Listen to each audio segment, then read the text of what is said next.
Voilà, pour accueillir Mariam Belahsen. Salut Mariam, Salut Ali, comment ça va? comment vas-tu? Ça va, ça va.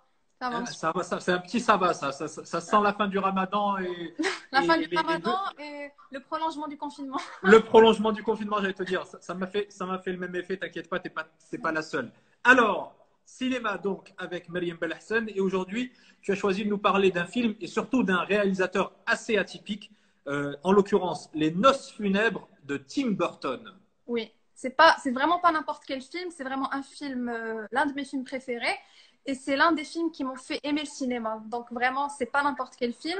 C'est un film qui est sorti en 2005 et comme tu l'as si bien dit, il a été réalisé par Tim Burton, qui est mon réalisateur préféré, et co-réalisé par Mike Johnson. Et au casting, on retrouve de grands noms comme Johnny Depp, Helena Bonham Carter ou encore Christopher Lee, paix à son âme. Et la musique est composée par Dan Elfman. Alors, le film est inspiré d'une légende juive. Et la légende juive s'appelle, si je ne me trompe pas, La mariée morte. Voilà, c'est le nom de la légende. Et ça raconte l'histoire de la famille Van Dort, qui est une famille de nouveaux riches qui vont arranger le mariage de leur fils Victor pour acquérir un titre de noblesse. Ils vont le marier à Victoria, la fille d'un couple d'aristocrates ruinés. Et à leur première rencontre, Victor et Victoria vont se plaire, mais Victor va s'enfuir de honte parce qu'il n'a pas appris ses vœux de mariage, qui est un peu un sacrilège lors d'une répétition. Et lorsqu'il sera dans les bois, il va répéter ses vœux de mariage et va se retrouver accidentellement marié à un cadavre qui était enterré là-bas, à savoir Emily, et qui va l'entraîner dans le monde des morts. Donc pendant tout le film, on va suivre un peu son retour, comment il va faire pour retourner du monde des morts au monde des vivants pour retrouver Victoria. Alors, Tim Burton, tu le dis très justement, d'autant plus que c'est ton réalisateur préféré. Il a un univers très particulier. On le voit à travers sa filmographie. Il suffit d'y jeter un œil. D'ailleurs, on se rend compte, moi, quand j'ai regardé un petit peu ce qu'il avait réalisé, qu'il y a énormément de films hyper célèbres et on oublie parfois que c'est lui qui se trouve derrière, notamment le Batman. Comment est-ce que Les Noces funèbres reflètent cet univers particulier de Tim Burton? Alors, si on devait résumer l'univers de Burton en quelques mots, je dirais que c'est un univers fantastique, un peu gothique, qui mélange brillamment l'horrifique et le comique. Et selon moi, Les Noces funèbres est l'un des films les plus burtoniens, si on peut dire ça comme ça. Le film, c'est la mort. Et la mort, c'est un thème qui est très très cher à Tim Burton. Que ce soit la mort physique, symbolique, etc., etc. Et là, c'est la mort comique. Si on regarde le film, on voit que le monde des vivants dans les noces funèbres est un monde gris, froid, où personne ne se parle, tout le monde est acariâtre. Et voilà, c'est un monde qui n'est pas chaleureux, mais le monde des morts est plein de couleurs, est vivant, tout le monde est joyeux, tout le monde est content. Et ça fait partie de la volonté de Tim Burton de nous montrer comme quoi il ne faut pas avoir peur de la mort. Il faut l'accepter. Et c'est juste une étape dans la vie, c'est une étape à franchir et il ne faut pas en avoir peur. Et personnellement, je trouve que c'est un beau message. Ensuite, on a le casting. Johnny Depp, Helena Bonham Carter et Christopher Lee, c'est des personnes qui ont beaucoup travaillé avec Tim Burton dans beaucoup de films, notamment Johnny Depp, parce que voilà, Johnny Depp, c'est un peu son acteur fétiche. C'est l'un de ses plus proches amis. Il a travaillé avec lui dans beaucoup de films.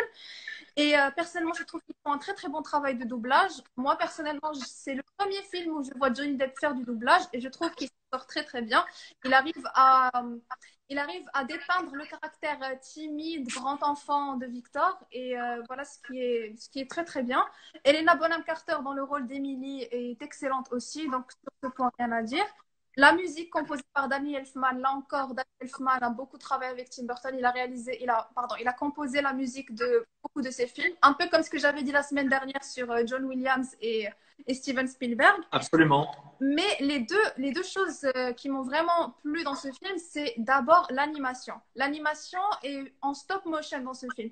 Pour ceux qui ne savent pas c'est quoi la stop motion, c'est pas comme l'animation 2D où c'est des dessins. Ici, c'est des personnages, des décors qui ont été vraiment fabriqués et qu'on fait Et bouger. on les bouge en fait Exactement. vraiment petit à petit pour Oui, ensuite, en mettant l'une des images à la suite de l'autre, donner cette impression de mouvement. exactement, voilà. كنحركوهم et on les prend en photo et voilà, c'est pour créer un effet d'animation. Et moi, je trouve que c'est un art qui se fait malheureusement, on le voit très rarement les films qui sortent récemment. Et voilà, et donc l'animation est sublime. Je ne sais pas s'il y a des fans de la stop motion ici, mais vraiment, moi je trouve que c'est un art de plus en plus rare. doit revenir à la mode. Et ensuite, les personnages. Moi, personnellement, je me suis beaucoup attachée aux personnages et je trouve que celui qui est le mieux réussi, c'est le personnage d'Emily, le cadavre. Pendant le film, on se rend compte que c'est un personnage qui a du mal à accepter sa condition de morte parce qu'on se rend compte que son rêve, pendant qu'elle était vivante, c'était de se marier, de trouver le grand amour. Et elle est morte avant d'avoir pu réaliser son rêve. Et elle vit dans le déni et elle n'arrive pas à accepter sa condition de morte. Et pendant tout le film, on va la suivre avec l'aide de Victor, avec qui elle va nouer une très belle amitié. Elle va petit à petit apprendre à accepter sa condition de morte jusqu'à ce que ça l'amène à sa libération. Et voilà. Et aussi, j'aimerais beaucoup parler du couple Victor et Victoria, que je trouve très mignon, parce que je sais qu'il y a beaucoup de fans du film qui n'aiment pas forcément ce couple, mais moi je trouve qu'ils sont très attachants.